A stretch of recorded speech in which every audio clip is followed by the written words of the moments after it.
સ્થાનિક સ્વરાજ્યની ચૂંટણીમાં આજે ફોર્મ ભરવાનો અંતિમ દિવસ। અમદાવાદ મહાનગરપાલિકાની ચૂંટણીને લઈને ફોર્મ ભરવાને લઈ તૈયારીઓ તેજ।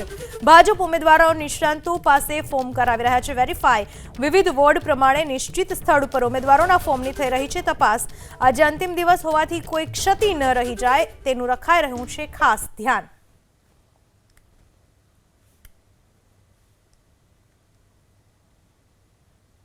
સ્થાનિક સ્વરાજની ચૂંટણીનો ધમધમાટ છે તે શરૂ થઈ ગયો છે અને જે રીતે બીજેપીએ ગઈકાલે પોતાના ઉમેદવારોની યાદી જાહેર કરી હતી, છેલ્લી ઘડીએ યાદી જાહેર કરી હતી, ત્યારે ઉમેદવારો છે કે જે પોતાના ફોર્મનું જે વેરિફિકેશન કરાવવા માટે અહીં આગળ આવી રહ્યા છે। જો કે બીજેપીએ પોતાની લીગલ સેલની જે ટીમ છે તેમને આ જવાબદારી સોંપી છે, કારણ કે જ્યારે નામાંકન કરવા માટે જતા હોય ત્યારે ઉમેદવારોને ફોર્મમાં કોઈ ક્ષતિ ના રહી જાય તેના માટે અહીં આગળ જે લીગલ સેલની જે ટીમ છે તે કામગીરી કરી રહી છે। અત્યારે આપ જોઈ રહ્યા છો કે ગોતા વોર્ડના જે ઉમેદવાર છે તે અહીં આગળ પોતાના ફોર્મની ચકાસણી કરવા માટે આવી રહ્યા છે। પાયલબેન, ખાસ કરીને અત્યારે આપ આ ફોર્મની ચકાસણી કરવા માટે આવી રહ્યા છે, પાર્ટીએ પહેલી વખત આપ પર વિશ્વાસ મૂક્યો છે। પાર્ટીએ મારી પર જે વિશ્વાસ મૂક્યો છે અને પાર્ટીએ જે મને તક આપી છે હું નિષ્ઠાપૂર્વક એને નિભાવીશ અને મારો એક જ ધ્યેય છે કે ગોતા વોર્ડમાં જેટલું મારાથી બની શકે એટલું હું વિકાસના કાર્ય કરીશ। અત્યારે છેલ્લી ઘડીએ આપ ફોર્મમાં કોઈ ક્ષતિ ના રહી જાય તેના વેરિફિકેશન માટે આવે? હું અત્યારે ફોર્મના વેરિફિકેશન માટે આવી છું કે આજે અમારે ફોર્મ ભરવાનો લાસ્ટ ડે છે, તો અહીંયા લીગલ સેલની ટીમ પાસે અમે ફોર્મ વેરિફિકેશન માટે આવ્યા છીએ। અત્યારે આ તમામ જે ઉમેદવારો છે કે જે અહીં આગળ પોતાના ફોર્મનું વેરિફિકેશન કરવા માટે આવી રહ્યા છે, જ્યારે પોતાનું નામાંકન કરે ત્યારે ફોર્મમાં કોઈ ક્ષતિ ના આવે તેના માટેનું જે વેરિફિકેશનની જે કામગીરી છે તે અહીં આગળ કરવામાં આવી રહી છે। કેમેરામેન રાજ ભાવસાર સાથે રાજલ બારોટ, ABP અસ્મિતા, અમદાવાદ। તો આજે ઉમેદવારી પત્ર ભરવાનો છેલ્લો દિવસ છે અને તેને લઈને ઉમેદવારોમાં પણ એક જોમ જોવા મળી રહ્યું છે। કેટલાક રિપીટ ઉમેદવારો કરવામાં આવ્યા છે, પરંતુ મોટાભાગે નવા ઉમેદવારોને વધારે સ્થાન આપવામાં આવ્યું છે, યુવાઓને ખાસ સ્થાન આપવામાં આવ્યું છે। આજે ઉમેદવારી પત્ર ભરવાનો છેલ્લો દિવસ છે ત્યારે ઉમેદવારો પણ ફોર્મની પૂરી રીતે ચકાસણી કરી રહ્યા છે, કોઈ કચાશ ન રહી જાય કે ફોર્મ રિજેક્ટ ન થાય એ બાબતની પૂરતી તકેદારી અત્યારે ઉમેદવારો રાખી રહ્યા છે। સ્થાનિક સ્વરાજ્યની ચૂંટણીમાં ઉમેદવારી નોંધાવવાનો આજનો આ દિવસ એટલે કે 11મી એપ્રિલ છેલ્લો દિવસ છે। મહાનગરપાલિકા, નગરપાલિકા, જિલ્લા પંચાયત, તાલુકા પંચાયતની બેઠકો માટે ઉમેદવારો જાહેર થઈ ચૂક્યા છે। ગત મોડી સાંજ સુધી સસ્પેન્સ રખાયા બાદ ભાજપે મહાનગરોમાં પણ ઉમેદવારો જાહેર કર્યા। અમદાવાદ, રાજકોટ, વડોદરા, સુરત, ભાવનગર, જામનગર આ બધા મહાનગરપાલિકા અને પાલિકા પંચાયતની યાદી જાહેર કરી દેવાય। છેલ્લા દિવસે પણ બાકી ઉમેદવારોની યાદી જાહેર કરવામાં આવી રહી છે। સાથે જ અન્ય જગ્યાઓએ ક્યાંક કાંટાની ટક્કર પણ જોવા મળી રહી છે, ક્યાંક ભાજપમાં ટિકિટ કપાતા નારાજગી પણ જોવા મળી, પરંતુ પક્ષના દિગ્ગજ નેતાઓએ એ નારાજગીને થાળે પાડવાનો પણ પૂરતો પ્રયાસ કર્યો। આજે બપોરે 2 વાગ્યા સુધી ફોર્મ ભરવાની પ્રક્રિયા કરવામાં આવશે। કલેક્ટર કચેરી ખાતે સરદારનગર, કુબેરનગર, નરોડા, સૈજપુર, બોઘાના ઉમેદવારો ફોર્મ ભરશે। અમદાવાદ મહાનગરપાલિકાની ચૂંટણી માટે ઉમેદવારોએ પૂરી તૈયારીઓ કરી લીધી છે અને આજે છેલ્લા દિવસે ફોર્મ ચકાસણી કર્યા બાદ ફોર્મ ભરવામાં આવશે। આ વિશે વધુ માહિતી આપવા આપણી સાથે જોડાઈ ચૂક્યા છે મારા સંવાદદાતા કુશાંક સોની। કુશાંક, જ્યારે ઉમેદવારો આજે ઉમેદવારી પત્ર છેલ્લા દિવસે ભરી રહ્યા છે ત્યારે પૂરતી તકેદારી રાખી રહ્યા છે કે ક્યાંક કોઈ કચાશ, ક્યાંક ભૂલ ના રહી જાય, ફોર્મ રિજેક્ટ ન થાય, કઈ રીતની ઉમેદવારી ભરવાની પ્રક્રિયા? બિલકુલ, આજે અંતિમ દિવસ છે ફોર્મ ભરવાનો અને સ્વાભાવિક રીતે રાજકીય પક્ષો તરફથી મોડી રાત સુધી ટિકિટો જાહેર કરવાનો દોર ચાલુ રહ્યો છે, ત્યારે ખૂબ ઓછો સમય રહ્યો છે ઉમેદવારો પાસે અને આખી રાત કહીએ ઉમેદવારો માટે કતલની રાત રહી છે, કારણ કે અલગ અલગ ડોક્યુમેન્ટ વેરિફિકેશન કરવાના અને લીગલ અભિપ્રાય લીધા બાદ આજે ઉમેદવારો છે તે ફોર્મ ભરવા માટે પહોંચે। ABP અસ્મિતા હાલ કલેક્ટર કચેરી ખાતે પહોંચ્યું છે, જ્યાં આગળ લગભગ 13 થી 15 જેટલા વોર્ડ છે તેના ઉમેદવારો છે તે આજે ફોર્મ અહીંયા આગળ ભરવાના છે। થોડી ક્ષણોની અંદર એક બાદ એક જે જાહેર થયેલા ઉમેદવારો છે તે ફોર્મ ભરવાની પ્રક્રિયા શરૂ કરશે અને તેની સાથે RO ઓફિસર છે, સમર્થકો અને ડમી ઉમેદવારો છે તે આ ફોર્મ ભરવા માટે અલગ અલગ જગ્યાઓ પર પહોંચે। પ્રાંત ઓફિસો અને જિલ્લા કલેક્ટર કચેરી ખાતે આ આયોજન કરવામાં આવેલું છે. જિલ્લા કલેક્ટર કચેરી ખાતેની વાત કરવામાં આવે તો નરોડા, સૈજપુર, મોઘા, ઇન્ડિયા કોલોની, જમાલપુર, દરિયાપુર અને ખાડિયા વોર્ડના બેઠકના ઉમેદવારો છે તે અહીંયા આગળ ફોર્મ ભરવા આવશે. તેની સાથે ઠક્કરબાપાનગર, અસારવા અને શાહીબાગ વોર્ડના ઉમેદવારો છે તે પણ અહીંયા ફોર્મ ભરવા માટે પહોંચશે. બપોરે 3 વાગ્યા સુધી આખી જે પ્રક્રિયા છે તે ચાલુ રહેશે. કોઈપણ ઉમેદવારોના ફોર્મમાં કોઈ ક્ષતિ ન રહી જાય તેના માટે થઈને અત્યારે છેલ્લી ઘડીની દોડધામ છે તે અહીંયા આગળ ઉમેદવારોમાં પણ જોવા મળી રહી છે. બીજી તરફ કોંગ્રેસની વાત કરવામાં આવે તો કોંગ્રેસની હજી પણ 4 જેટલી બેઠકો એવી છે જ્યાં આગળ ઉમેદવારોને નથી ફોન આવ્યા કે નથી સત્તાવાર યાદી જાહેર કરવામાં આવી, જેમાં બહેરામપુરા, દાણીલીમડા, ગોમતીપુર અને બાપુનગર જેવી બેઠકો છે ત્યાં આગળ ઉમેદવારો જાહેર નથી કરાયા, જેના કારણે ઉમેદવારો છે તે હજી પણ પ્રતીક્ષા કરી રહ્યા છે કે તેમને ફોર્મ ભરવા જવાનું છે કે કેમ. કુલ મળીને જોઈએ તો સ્થાનિક સ્વરાજની ચૂંટણીમાં મુહૂર્તિયાઓ નક્કી થઈ ચૂક્યા છે. આજે અંતિમ દિવસ છે નોમિનેશન કરાવવા માટેનો, જેને લઈને થોડી ક્ષણોની અંદર જે પણ નિર્ધારિત કરેલા વોર્ડ છે તેના ઉમેદવારો પહોંચશે ફોર્મ ભરવા અને તે ફોર્મની પ્રક્રિયા પૂર્ણ કરી અને તમામ લોકો અહીંથી રવાના થશે. પક્ષ તરફથી પણ એક સૂચના આપવામાં આવી છે ભારતીય જનતા પાર્ટી તરફથી કે દર વખતે જે વિજય મુહૂર્તમાં ફોર્મ ભરવામાં આવતા હોય છે તેનો આગ્રહ ન રાખવો, કારણ કે મર્યાદિત બૂથ છે અને 192 જેટલા ઉમેદવારો છે તેમના ફોર્મ તમામ લોકોના 12 ને 39 ભરાય તે પ્રકારની ગણતરી ન રાખી અને જે પણ સમય મળે તે અનુસાર ઉમેદવારોએ પોતાના ફોર્મ ભરવાના રહેશે. જેની તૈયારીઓ છે તે ઉમેદવારોની સાથે ચૂંટણી આયોગ છે તેની પર જોવા મળી રહી છે. પૂનમ, આભાર આપનો તમામ માહિતી બદલ. વાત રાજકોટની, જ્યાં ભાજપના ઉમેદવારો આજે ફોર્મ ભરશે. આજે ભાજપના ઉમેદવારો વિજય મુહૂર્તમાં નોંધાવશે ઉમેદવારી ફોર્મ પહેલા ભાજપનું શક્તિ પ્રદર્શન. વિજય વિશ્વાસ સંમેલન યોજી કરશે શક્તિ પ્રદર્શન. વિજય વિશ્વાસ સંમેલનમાં મોટી સંખ્યામાં કાર્યકરો ઉમટશે. ધારાસભ્યો, સાંસદો, સંગઠનના હોદ્દેદારો હાજર રહેશે. 18 વોર્ડના 72 ઉમેદવારો આજે ઉમેદવારી નોંધાવશે. અલગ અલગ 6 સ્થળોએ નોંધાવશે ઉમેદવારી. રાજકોટમાં ભાજપે 20 કોર્પોરેટરને રિપીટ કર્યા. રાજકોટ મહાનગરપાલિકામાં ભાજપે 52 નવા ચહેરાઓને ઉતાર્યા. રાજકોટમાં ભાજપે 46 કોર્પોરેટરની ટિકિટ કાપી. રાજકોટમાં ભાજપે સવર્ણોની 8 ટિકિટ કાપી. ઓબીસી, એસસીને આપી. નૈનાબેન પેઢરિયા, જયમીન ઠાકરની ટિકિટ કપાઈ. ભારતીય જનતા પાર્ટીની જે વિકાસ ગાથા છે એ વિકાસ ગાથાને લોકોએ સ્વીકારી છે અને ભારતીય જનતા પાર્ટી પંચનિષ્ઠા ઉપર ચાલતી પાર્ટી છે અને પાર્ટીનો એક કાર્યકર્તા એ અમારી વિચારધારાને આધારિત એ કાર્ય કરવા માટે કટિબદ્ધ છે અને આજે અમે વિજય વિશ્વાસ સંમેલન દ્વારા ચૂંટણીનો નગારે ઘા કરી, શંખનાદ કરી અને અમે લોકો આ ચૂંટણીના મહાપર્વમાં પ્રવેશી ચૂક્યા છીએ. કે કોઈ પણ કાર્યકર્તાને આવો ચૂંટણીનો કોઈ પણ પ્રસંગ આવતો હોય ત્યારે નાની મોટી પોતાની લાગણી વ્યક્ત કરવાની ઈચ્છા થતી હોય એને હું નારાજગી નથી ગણતો. અમારો જ પરિવાર છે, અમારા જ ભાઈ બહેન છે. અમારી પાસે આવી અને કદાચ ખુલ્લા દિલે વાત કરે તો એમનું સ્વાગત છે અને અમે એમને અમારા મુખ્ય પ્રવાહમાં ફરીથી જોડી દીધા છે. રાજકોટ મહાનગરપાલિકાના ચૂંટણી મેદાનમાં ભારતીય જનતા પાર્ટીએ આજે વિજય વિશ્વાસ સંમેલનના સાથે 18 વોર્ડમાં 72 ઉમેદવારો પાર્ટીના મેન્ડેટ પ્રમાણે ફોર્મ ભરશે અને રાજકોટની જનતાના વર્ષોથી ભારતીય જનતા પાર્ટી ઉપર જે પ્રકારે આશીર્વાદ રહ્યા છે આ વખતે પણ ખૂબ જંગી બહુમતી સાથે 72 સીટો જીતાડીને રાજકોટની જનતા નરેન્દ્રભાઈ મોદી સાહેબની કેન્દ્રની નેતૃત્વ હોય કે ગુજરાતનું ભૂપેન્દ્રભાઈ પટેલ અને જગદીશભાઈ વિશ્વકર્માનું નેતૃત્વ હોય એને ફરી વખત સમર્થન કરીને રાજકોટના વિકાસની દિશામાં આગળ વધારશે. અને ભારતીય જનતા પાર્ટી હંમેશા નાનામાં નાના કાર્યકર્તાને તક આપતી હોય છે ત્યારે સ્વાભાવિક છે કે કોઈ કાર્યકર્તાની લાગણી દુભાણી હોય તો એ પરિવારનું વડું મથક એ કમલમ હોય, કમલમમાં આવીને એમની વાત કરતા હોય છે ને એ અમારી પાર્ટીની ઇન્ટરનલ મેટર છે અને કાર્યકર્તાઓને પણ એને સમજાવીને બધો જ કાર્યકર્તાઓ ભારતીય જનતા પાર્ટી રાજકોટ મહાનગરના બધા જ કાર્યકર્તાઓ સાથે મળીને આ 72 ઉમેદવારને ચૂંટણી જીતાડશે. ઉનામાં લોકગાયક રાજલ બારોટને ભાજપે ટિકિટ આપી. ઉના નગરપાલિકાના વોર્ડ નંબર 7માં રાજલ બારોટ નોંધાવશે ઉમેદવારી. ઉના કોળી સમાજના આગેવાન અલ્પેશ બાંભણિયાના પત્ની છે રાજલ બારોટ. રાજલ બારોટ જે યુવા ઉમેદવાર તરીકે ઉમેદવારી કરવા જઈ રહ્યા છે. ઉનામાં લોકગાયક રાજલ બારોટને ભાજપે ટિકિટ આપી છે. ઉના નગરપાલિકાના વોર્ડ નંબર 7માં રાજલ બારોટ ઉમેદવારી નોંધાવશે. કોળી સમાજના આગેવાન અલ્પેશ બાંભણિયાના પત્ની છે અને સ્વર્ગસ્થ મણિરાજ બારોટના દીકરી છે રાજલ બારોટ.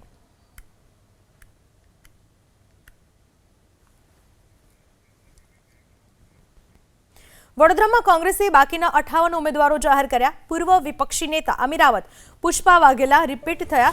વોર્ડ નંબર 1માં પૂર્વ નગરસેવક જહા દેસાઈની પત્ની સોના દેસાઈની ટિકિટ. હરીશ પટેલની જગ્યાએ ડોક્ટર નિકુલ પટેલ ઉમેદવાર. વડોદરામાં કોંગ્રેસે 76 બેઠક ઉપર 69 નવા ચહેરાઓને મેદાને ઉતાર્યા છે.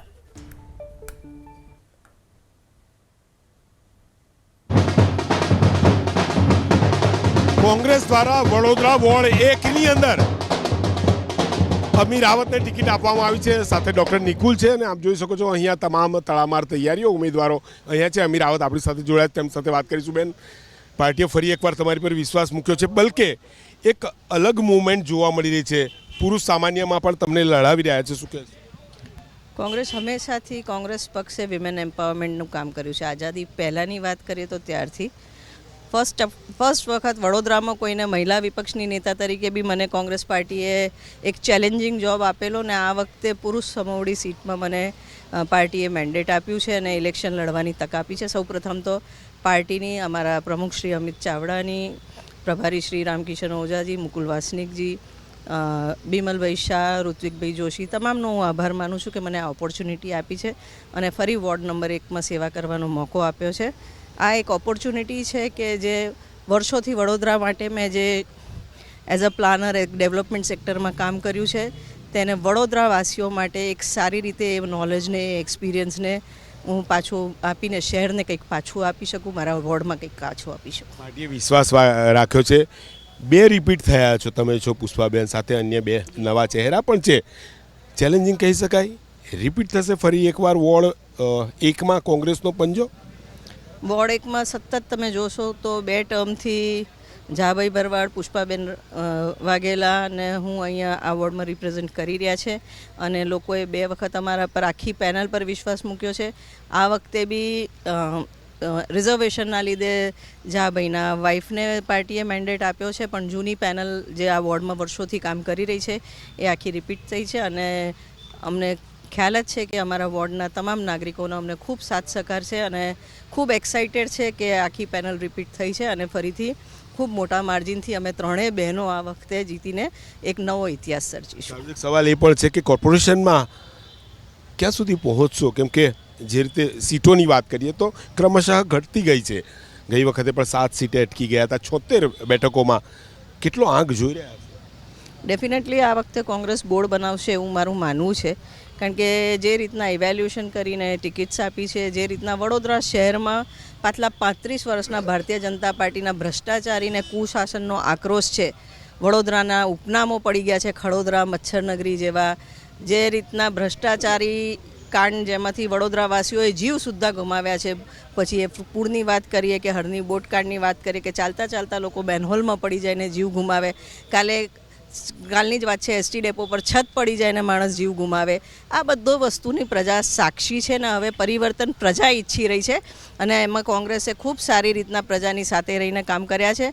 અને બીજા બી અન્ય જે શહેરમાં 5 વર્ષથી એક્ટિવિઝમમાં જે એક્ટિવ ફેસીસ હતા બધા જ કોંગ્રેસમાં આ વખતે ને બધા જ જે ઓપોઝિશનને જે શહેર માટે લડનાર ફોર્સીસ એક સામટા થયા છે, ત્યારે નાગરિકો બી આ લોકો પર તમામને પર વિશ્વાસ મૂકી અને આ વખતે સત્તા પરિવર્તન કરશે એવું અમને વિશ્વાસ છે. પૂર્વ વિપક્ષી નેતા અમીરાવત ફરી એકવાર તેમને ટિકિટ મળી છે અને કોંગ્રેસનો ગઢ વોર્ડ 1 માનવામાં આવે છે. કહી રહ્યા છે કે આ વખતે પણ 4 બેઠક તેઓ જીતશે, બલકે તેમ પણ કહી રહ્યા છે કે કોર્પોરેશનમાં કોંગ્રેસનું બોર્ડ બનવા જઈ રહ્યું છે. કેમેરામેન પરેશ ધોળકિયા સાથે લોરેન્સ પરમાર, એબીપી અસ્મિતા, વડોદરા. વડોદરામાં કોંગ્રેસના એકમાત્ર સેફ વોર્ડમાં ભડકો. પૂર્વ નગરસેવક હરીશ પટેલ નારાજ થયા. જનરલ સીટ ઉપરથી અમીરાવતને કોંગ્રેસે ટિકિટ આપી છે. નારાજ હરીશ પટેલ કરશે અપક્ષ ઉમેદવારી. વોર્ડ નંબર 1માં કોંગ્રેસની પેનલનો દબદબો હતો. હરીશ પટેલે પૂર્વ સ્થાયી સમિતિના ચેરમેન સતીશ પટેલને હરાવ્યા હતા.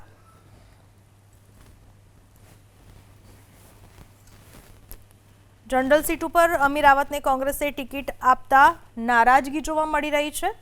વોર્ડ નંબર 1માં કોંગ્રેસની પેનલનો દબદબો હતો. નારાજ હરીશ પટેલ હવે અપક્ષ ઉમેદવારી કરશે તેવા સમાચાર મળી રહ્યા છે.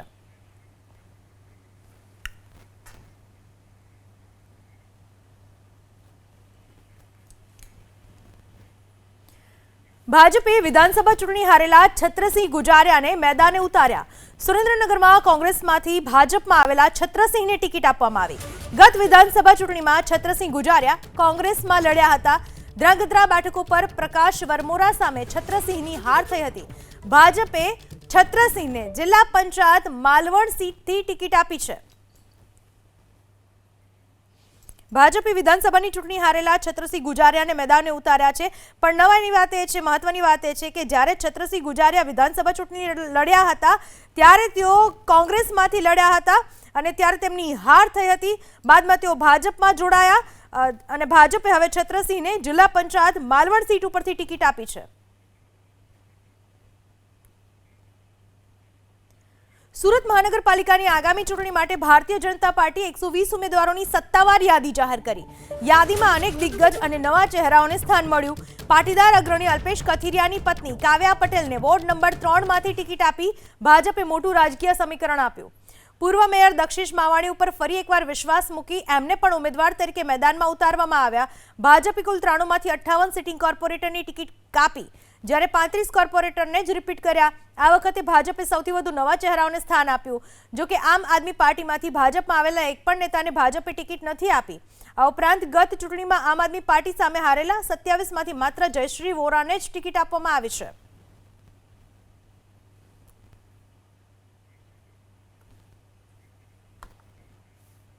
સુરતમાં ભાજપે આ વખતે સૌથી નવા ચહેરાઓને ટિકિટ આપી છે. 35 કોર્પોરેટરને રિપીટ કર્યા છે. આ વિશે વધુ માહિતી આપવા આપણી સાથે જોડાઈ ચૂક્યા છે અમારા સંવાદદાતા સુરતથી. સુરતમાં જે રીતે ટિકિટની ફાળવણી કરવામાં આવી છે, ખાસ કયા કયા સમીકરણોને ધ્યાનમાં લેવામાં આવ્યા અને કયા પ્રકારના ઉમેદવારોને ટિકિટ આપવામાં આવી છે આ વખતે?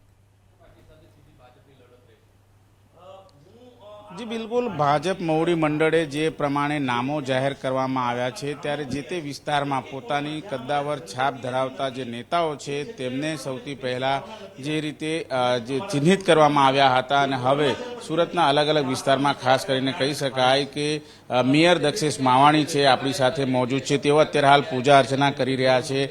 તસવીરો તમે જોઈ શકો છો. ઉમેદવારી ફોર્મ ભરવા તેઓ જવાના છે ત્યારે આ રીતે પ્રભુને પ્રાર્થના કરવામાં આવી રહી છે અને પ્રભુને પ્રાર્થના કર્યા બાદ તેઓ ઉમેદવારી ફોર્મ ભરવા માટે રવાના થશે. ત્યારે દક્ષેશ માવાણી સુરતના વોર્ડ નંબર 6 માંથી તેમણે ઉમેદવારી કરી છે અને જે રીતે તેમણે કાર્યો કર્યા છે અને કાર્યો કરીને જે રીતે અત્યારે હાલ સુરતને સ્વચ્છ શહેરનું બિરુદ છે એ આપવામાં આવ્યું છે. ત્યારે મેયર શ્રી દક્ષેશ માવાણી સાથે વાતચીત કરીશું. કયા પ્રકારે તેઓ અત્યારે હાલ જે રીતે સુરત શહેરને દેશનું સ્વચ્છ શહેર બનાવવામાં તેમણે સફળતા પ્રાપ્ત કરી છે એની સાથોસાથ જે રીતે મોવડી મંડળે તેમના ઉપર વિશ્વાસ રાખ્યો છે ત્યારે ફરી એક વખત વિસ્તારની અંદર તેઓ અત્યારે હાલ જે રીતે વિકાસના કાર્યો કરશે. દક્ષેશભાઈ, કયા પ્રકારે જે રીતે ઉમેદવારી ફોર્મ ભરવા જઈ રહ્યા છો અને પસંદગી થઈ તમારી? મારા શીર્ષ નેતૃત્વે ફરી એકવાર મને સુરતની સેવા કરવાની એક તક આપી છે. હું મારી જાતને ખૂબ ભાગ્યશાળી માનું છું. અત્યારે દેશનું સુરત મહાનગરપાલિકા દેશનું નંબર 1 મહાનગરપાલિકા પ્રસ્થાપિત થઈ છે. કોઈ પૂછે કઈ રીતે તો હું કહી શકું કે દેશના 12 જેટલા નેશનલ એવોર્ડ છેલ્લા 2 વર્ષમાં સુરત મહાનગરપાલિકાએ પ્રાપ્ત કર્યા છે. દેશનું મિની ભારત પણ કહી શકાય, દેશનું મિની ગુજરાત પણ કહી શકાય. 28 સ્ટેટના લોકો રહે છે. ગુજરાતના 33 ડિસ્ટ્રિક્ટના લોકો સુરતમાં રહે છે. તો ફરી એકવાર જે જગ્યાએ જનપ્રતિનિધિ નથી આવ્યા ત્યાં પણ મેં મેયરની ગ્રાન્ટ વાપરી છે. વિપક્ષ તો મારો વિરોધ કરતા કરતા પોતાની ગ્રાન્ટ પણ વાપરી નથી શકી. એટલે ફરી એકવાર સુરતમાં 30 વોર્ડમાં 100% ભગવો લહેરાવાનો છે. કઈ રીતની તૈયારીઓ છે ભાજપની? કારણ કે પાટીદાર ગઢમાં 27 બેઠકો આમ આદમી પાર્ટી લઈ ગઈ હતી. અત્યારે કયા પ્રકારની તૈયારીઓ? અત્યારે તમામ અમારા ધારાસભ્યશ્રી હોય, સાંસદશ્રી હોય, અમારા જળશક્તિ મંત્રી CR પાટીલ સાહેબ હોય, ડેપ્યુટી CM હર્ષભાઈ સંઘવી હોય, અમે સંકલન કરીને તમામ જગ્યાએ જનપ્રતિનિધિને પૂરતો ન્યાય આપવાનો, જે જૂના કાર્યકર હતા એને આ વખતે જે સંગઠનમાં હતા તેવા કાર્યકરોને આ વખતે લડાવે છે અને મને ચોક્કસ વિશ્વાસ છે 30 વોર્ડમાં ભારતીય જનતા પાર્ટીનો ભગવો લહેરાવાનો છે. બિલકુલ, 30 વોર્ડમાં ભારતીય જનતા પાર્ટીનો ભગવો લહેરાશે. જી આભાર આપનો તમામ માહિતી બદલ. તો સુરતમાં પણ ઉમેદવારોની યાદી જાહેર કરવામાં આવી. પાર્ટીનો ખૂબ ખૂબ આભાર, મારા ઉપર વિશ્વાસ મૂક્યો છે અને મને લોકસેવા કરવાનો એક મોકો આપ્યો છે અને મારી સંપૂર્ણ જવાબદારી ઉપર હું ખરી ઉતરીશ અને લોકોની આશાઓ પણ સંપૂર્ણ રીતે ખરી ઉતરીશ એવી હું પ્રયત્ન કરીશ. પહેલી પ્રાથમિક સમસ્યા તો જે રોડ, ગટર, ટ્રાફિક અહીંયાના જે મુખ્ય પ્રશ્નો છે એના માટે ચોક્કસથી પ્રયત્ન કરીશ. પાટીદાર સમાજ છે, શું વોટ આપશે આ વખતે? હા, ચોક્કસથી વોટ આપશે અને સમાજ પણ ખૂબ અલ્પેશ જેમ કહે છે એમ જાગૃત છે, એ રીતે ચોક્કસથી સપોર્ટ કરશે સમાજ.